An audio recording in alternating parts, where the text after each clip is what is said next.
नमस्कार दोस्तों, लाल किताब के ज्ञान में आपका स्वागत है। मैं एस्ट्रो सुभाष आपका स्वागत करता हूं। तो दोस्तों, आज की हमारी महत्वपूर्ण चर्चा है कि हमें घर में मंदिर रखना चाहिए कि नहीं। क्या हमें ज़्यादा धर्म कर्म में विश्वास रखना चाहिए, हमें ज़्यादा प्रैक्टिकल होकर रहना चाहिए। कुछ चीज़ें जो है हम जाने अनजाने में अपने लिए करते हैं, जिसके कारण हमें परेशानियां भोगनी पड़ती हैं। तो आज की पूर्ण चर्चा जो होगी कि हम घर में मंदिर रखें कि नहीं, क्या हम घर में मूर्तियाँ रखें कि नहीं, क्या हम घर में शंख घंटी ये चीज़ें रखकर पूजा पाठ करें कि नहीं। क्योंकि देखिए, हर एक इंसान के ग्रह हर एक के अलग अलग जो है रिजल्ट देते हैं।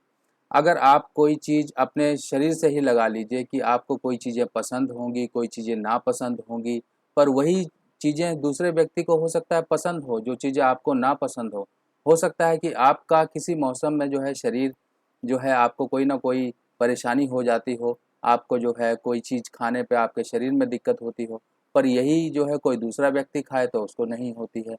तो जैसे हमारे शरीर के हिसाब से हमारी हर चीज़ें हमारी अलग-अलग हैं दूसरे शरीर के मुकाबले, तो वही चीज़ यहाँ पर जो है कि हमारे अगर टेबे में ग्रह स्थिति है कुछ ऐसी, तो हमको क्या ज़्यादा स्पिरिचुअल या फिर ज़्यादा धार्मिक या फिर घर में पूजा पाठ करने की अनुमति है। इसके पीछे लॉजिक सबसे पहले समझिए कि देखिए, कहावत है कि किसी अफ़सर की अगाड़ी और गधे की पिछाड़ी। यानी कि अगर किसी अफ़सर के आगे आप आएँगे, कोई हाकिम जैसे कि कोई बड़ा व्यक्ति, मान लीजिए आप कोई ऑफ़िस में ही काम करते हैं और आपका कमरा बिल्कुल जो है बॉस के ऑफ़िस के सामने है, तो आपके मन में हमेशा डर रहेगा। आपके मन में हमेशा डर रहेगा, अरे बॉस आ जाएगा, कोई आ जाएगा। मतलब आप जो काम करेंगे वो फ्री माइंड होके नहीं करेंगे। फॉर एग्ज़ाम्पल, अगर यही कमरा आपका बॉस के कमरे से काफ़ी दूर हो, तो आपके मन में डर ही नहीं होगा कि बॉस आएगा और मुझे देखेगा। फिर इसी तरीके से आप समझिए कि अगर कोई अफ़सर आदमी है, कोई बड़ा आदमी है, कोई हाकिम है, तो उसके सामने आप बार-बार आएँगे, बार-बार उसके सामने आप जो आएँगे तो ऑफ़िसर आपको रोकेगा, टोकेगा, कुछ ना कुछ आप में नुक्स निकालेगा। और यही एक गधे की पिछाड़ी की बात है कि आप गधे के पीछे अगर आएँगे तो गधा दुलत्ती कब मार दे, कोई पता नहीं। तो इसी चीज़ को समझिए कि आपने घर में मंदिर रखा, क्या घर में आप मंदिर रख सकते हैं? सबसे पहली बात तो ये क्लियर होनी चाहिए आपको। देखिए, ये घर में हम लोग आजकल मंदिर रखना शुरू कर रहे हैं क्योंकि आजकल हम लोग फ्लैट में रहते हैं, हम लोगों के पास मंदिर जाने का समय नहीं होता, कुछ टाइम की कमी है, जिस वजह से हम अपने भगवान को, इष्ट देवता को घर में ही पूज लेते हैं। मंदिर जाना लोगों ने कम कर दिया है, हफ्ते में, सप्ताह में 1 दिन जाते हैं। तो ये सब चीज़ें देखिए हमारे लाइफ़स्टाइल का एक पार्ट है। यानी कि हमारा लाइफ़स्टाइल अब ऐसा हो गया है कि हम सब कुछ जो है इन शॉर्टकट में करना चाहते हैं। घर में ही मंदिर रख लिया, घर में ही हमने जिम शुरू कर लिया, घर में ही हमने सब कुछ कर लिया, सब कुछ हमने घर में ही आजकल शुरू कर लिया है। घर में ही आपको ऑनलाइन डिलीवरीज़ आ रही हैं, आप मार्केट नहीं जाना चाहते, कुछ लोग हैं जाना चाहते हैं। बाकी ज़्यादातर लोग जो है आजकल ऑनलाइन का क्यों प्रचलन ज़्यादा चल गया है, क्योंकि हर कोई इंसान चाहता है कि उसे घर बैठे सब कुछ मिल जाए। पर यहाँ पर एक बात सोचिए कि मंदिर एक ऐसी जगह है जो पवित्र स्थान होता है, जहाँ पर इंसान नहा धोकर जाता है और स्वच्छ मन से जाता है। घर में रखा हुआ मंदिर, घर में जो मंदिर का स्थान आप देते हैं, तो घर के मंदिर को रखने के कारण जो है आपके लाइफ में परेशानियाँ हो जाती हैं, क्योंकि आप मंदिर की जो पूर्ण जो नियम है, नियम, कायदे, कानून जो भी कुछ होते हैं एक स्पिरिचुअलिटी लेवल को मेंटेन करने वाले, वो आप किसी कारणवश पीछे रह जाते हैं उन्हें पूरा करने में। अगर आप वो पूरा नहीं करते हैं, तो कहीं पर भी ये डिसरिगार्ड जो होता है धर्म के प्रति, आपकी आस्था के प्रति, तो यहाँ पर जो है आपकी लाइफ में प्रॉब्लम आना शुरू हो जाती है। अब यहाँ पर जो है लाल किताब में देखिए पूजा पाठ को मना नहीं है, पूजा पाठ हर कोई करिए, हर कोई अपने ध्यान करिए, हर कोई जो है अपने प्रभु से मिलिए, हर कोई अपने प्रभु से जुड़ के रहिए।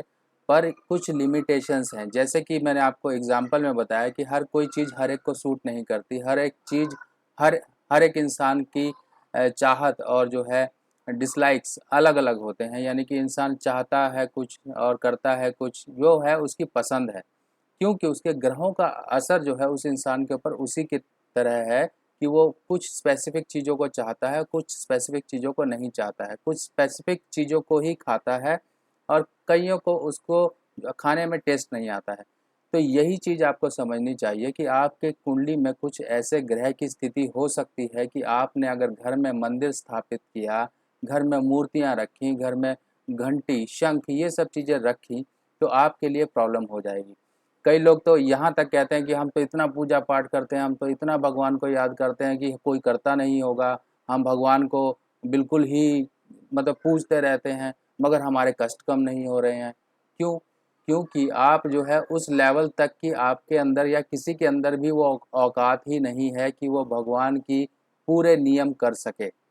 ये बात आप दिमाग में बिठा लीजिए, कोई भी ऐसा नहीं है कि ऊपर वाले के पूरे नियम कर सके।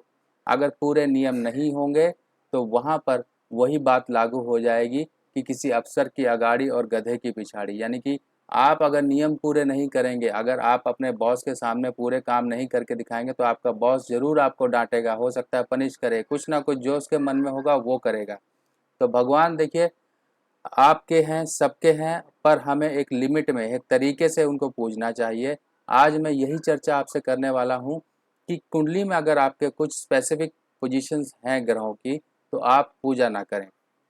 पूजा मूर्तियों की पूजा ना करें। यहाँ पे मैं आपको यही हिदायत दूंगा, मूर्तियाँ, शंख, घंटी, घर में मंदिर बनाना, इन सब से दूर होके उसका भी अल्टरनेट है जो कि मैं आपको बताऊंगा।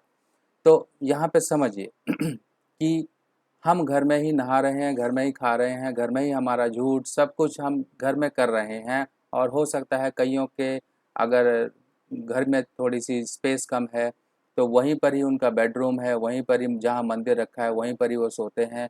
गृहस्थ जीवन भी वो वहीं पर ही भोग रहे हैं जहाँ पे मंदिर रखा हुआ है। तो ये सब चीज़ें क्या आपको, ये सब चीज़ें आपके मन में क्या कुछ शंका क्रिएट नहीं करती हैं कि हम ये सब चीज़ें कर रहे हैं? क्या उस समय आपको भगवान देख रहा होता है जब आप पूजा कर रहे होते हैं, और जब कोई गलत काम कर रहे होते हैं तब भगवान नहीं देख रहा होता है? भगवान उस समय भी देखता है जब आप अच्छा कर्म कर रहे होते हैं, भगवान उस समय भी देख रहा होता है जब आप गलत कर्म कर रहे होते हैं, गलत आचरण से आगे बढ़ रहे होते हैं, कुछ भी जो है अनुचित कर रहे होते हैं, उस समय भी भगवान की दृष्टि आप पर 24/7 रहती ही रहती है। अब कई लोग कहते हैं कि हम इतनी पूजा पाठ करते हैं फिर भी हमारे कष्ट कम नहीं होते हैं। सबसे पहली चीज़ तो मैं आपको ये हिदायत दे दूं कि अब ये जो समय है, ये जो काल है, इसे कलयुग कहते हैं, और कलयुग में वही सरवाइव कर सकता है, वही जी सकता है जो प्रैक्टिकल होके और जो है आगे बढ़ता है। ये नहीं कि आप सारी जो है जिम्मेवारियां भगवान के ऊपर ही छोड़ दें कि भगवान ही हमारे पालन करता है, भगवान ही देखेंगे, सब कुछ किस्मत पे छोड़ दोगे तो कभी कुछ नहीं होगा। तो इसके लिए जो लोगों के टेबल में चंद्र केतु, चंद्र राहु, चंद्र शनि का योग है, ऐसे लोग ज़्यादातर स्पिरिचुअलिटी, ध्यान, साधना ऐसे लोगों में ज़्यादा होती है। अब ये क्यों होती है? क्योंकि चंद्रमा जो है शत्रु ग्रह यानी कि शनि, राहु, केतु से प्रभावित होता है। चंद्रमा यानी कि मन। अब ऐसे लोगों का जो मन होता है बहुत ही नाजुक होता है। नाजुक होता है, कोई भी ऐसी भावना या फिर सामने वाले की तरफ से कोई ऐसा जो है उसके लिए ट्रीटमेंट, मान लीजिए सामने वाले ने उस इंसान का जो है उसका दिल दुखा दिया कि जिसके टेबल में चंद्र केतु, चंद्र शनि या चंद्र राहु की युति है, तो ऐसा इंसान जो है मन से बहुत जल्दी टूटता है। मन से जब वो टूटता है तब वो कहता है दुनियादारी में कुछ नहीं है, मेरे तो प्रभु हैं, प्रभु के पास चलें। यानी कि उस इंसान ने ऐसे चैलेंजेस को अपने दिमाग और अपनी काबिलियत से फेस करने के बजाय वो भगवान के शरण में चला गया, यानी कि उसने जो है अपनी डिपेंडेंसी क्रिएट कर दी भगवान के प्रति। तो ऐसा व्यक्ति ज़्यादातर जो है स्पिरिचुअलिटी की तरफ आपको घूमता हुआ नज़र आएगा। आपने कई लोग देखे होंगे कि बहुत साधना करते हैं, हर समय अपनी भगवान की दुहाई देते रहते हैं। ये नहीं है कि वो प्रैक्टिकल हों और जो चैलेंजेस हैं लाइफ के उनको फेस करें। देखिए लाइफ का एक सिंपल रूल है, fittest will be the survivor, यानी कि एक नेचर भी कहती है कि fittest will be the survivor. अब मान लीजिए एक जानवर के यानी कि कुतिया के 10 बच्चे हुए या 5 बच्चे हुए, उसमें से मुश्किल से 3 या 4 बचे। क्यों बचे? क्योंकि वही सर्वाइव कर पाए जो इस वातावरण के अनुकूल अपने आप को ढाल सके। तो अपने आप को जिंदा रखना है तो समय के अनुसार अपने आप को ढालो, दिमाग से काम करो, और जो है स्पिरिचुअलिटी की तरफ ज़्यादा बेंट मत रखिए, प्रैक्टिकल होइए और चैलेंजेस को फेस करिए। जब तक आप चैलेंजेस को फेस नहीं करेंगे परेशानी ही रहेगी। फिर इस केस में आपको भगवान भी कुछ नहीं कर सकते जब आप खुद ही कुछ करने लायक नहीं हो। तो अब हम समझते हैं कि सबसे पहली हिदायत क्या है, देखिए लाल किताब में ये कहा गया है कि अगर बृहस्पति आपका खाना नंबर 4 में है, खाना नंबर 7 में है, खाना नंबर 8 में है, खाना नंबर 10 में है, तब इस केस में इंसान जो है घर में मंदिर स्थापित ना करे। अब मंदिर स्थापित करना मतलब आपने मंदिर रख लिया, मंदिर में तरह तरह की मूर्तियां रख ली, घंटी रख ली, शंख रख लिया। अब आपने क्यों कर दिया ऐसा? सबसे पहले ये समझिए, बृहस्पति 4 का उच्च हालात का है, बृहस्पति 7 का जो है वो ये कहता है कि हमें गृहस्थ भोगने पे ज़्यादा ध्यान देना है, अगर नहीं देंगे, क्योंकि बृहस्पति शुक्र के घर में बैठा हुआ है। अगर हम बृहस्पति को प्रबल करेंगे तो आपका शुक्र बर्बाद हो जाएगा, जो कि मैरिड लाइफ और दुनियावी सुख है। बृहस्पति 8 में आता है, तब यहाँ पर यह कहा जाता है कि आप जो है मंदिर वगैरह स्थापना ना करें, क्योंकि यहाँ पर बृहस्पति जो है शनि के घर में है। अब शनि के घर में है तो यहाँ पर यह कहता है कि आपको कर्म पे ज़्यादा यकीन रखना है, धर्म पर, धार्मिक रहें पर एक लिमिट में रहें। बृहस्पति खाना नंबर 10 में होता है, तब ये कहा जाता है कि आपको घर में मंदिर नहीं रखना है, ज़्यादा धर्म कर्म में नहीं रहना है, क्योंकि बृहस्पति शनि के घर में है। अब शनि के घर में है तो शनि की चुस्ती, चालाकी और चतुराई से अगर काम नहीं करोगे तो हमेशा लाइफ में परेशानियां ही भोगोगे। तो इन सब चीज़ों को ध्यान रखिए सबसे पहले कि आपके टेबल में क्या चीज़ है। अब मान लीजिए आपका बृहस्पति कहीं पर भी है, अच्छी हालात का है, मान लीजिए बृहस्पति खाना नंबर 1 में है, 5 में है, खाना नंबर 9 में है, खाना नंबर 12 में है, तब इस केस में ये कहा जाता है कि इंसान अपने बृहस्पति को अच्छा रखे। बृहस्पति को अच्छा रखने के लिए बड़े बुजुर्ग, बाप दादा, आपके पुरोहित, धर्म, आप पीपल, इन सब चीज़ों की आप सेवा करते रहें तो आपका बृहस्पति उच्च रहेगा, अच्छी हालात का रहेगा, और साथ में दूसरे ग्रहों की साथ में मदद मिलती रहेगी। तो अगर हम पूरी स्थितियों को मिला के देखें तो पूरी स्थितियां जो आपकी जीवन की हैं वो यही कहती हैं कि आपको प्रैक्टिकल ज़्यादा होना है, धर्म पर आप विश्वास रखें, धर्म कर्म पर विश्वास रखें, अपने धर्म को ना छोड़ें, पर जो है अपने आप को किसी चीज़ पे डिपेंडेंट मत होने दें। हमेशा जो है एक ही बात की दुहाई मत देते रहें कि मेरे साथ तो मेरे भगवान हैं, मैं भगवान की शरण में जा रही हूँ या जा रहा हूँ, मैं भगवान के जाके सामने प्रार्थना करूँगा, मैं भगवान से ही बात करता हूँ। हर समय भगवान की दुहाई देना, हर समय भगवान को ही बीच में लेकर आ जाना, बात आप दो लोगों की भगवान को बीच में लेकर आ गए, भगवान की कसम भगवान ऐसा करेंगे, भगवान देख रहे हैं, क्यों आप क्यों नहीं देख रहे हो? आंखें तो आपकी भी हैं, हाथ तो आपके भी हैं, जुबान तो आपकी भी है। आपने भगवान को धरती पर भेज दिया कि भैया जियो और अपने आप को स्टेबल रखो, अपने आप को यहाँ पे सरवाइव करने लायक बनाओ। भगवान की जब जरूरत होगी वो अपने आप समय पे आपकी मदद भी करेंगे, क्योंकि बृहस्पति जब खाना नंबर 6 में होता है तो ऊपर वाले की मदद अपने आप मिलती रहती है। बृहस्पति खाना नंबर 8 में होता है तब जो है ऊपर वाले की मदद मिलती रहती है। बृहस्पति खाना नंबर 12 में, 9 में हो तो ऊपर वाला अपने आप मदद देता है, पर जब जरूरत हो तभी मदद मिलेगी। ऐसा नहीं कि आप हमेशा हाथ फैलाए बैठे रहो और मदद आती रहेगी, नहीं। अगर खाना नंबर 8 में आपके बुध हो तो ऐसे केस में ये तक कहा जाता है कि घर का मंदिर आप बिल्कुल ना छेड़ें, घर के मंदिर के स्थान ना बदलें, घर की सीढ़ियाँ ना तोड़ें।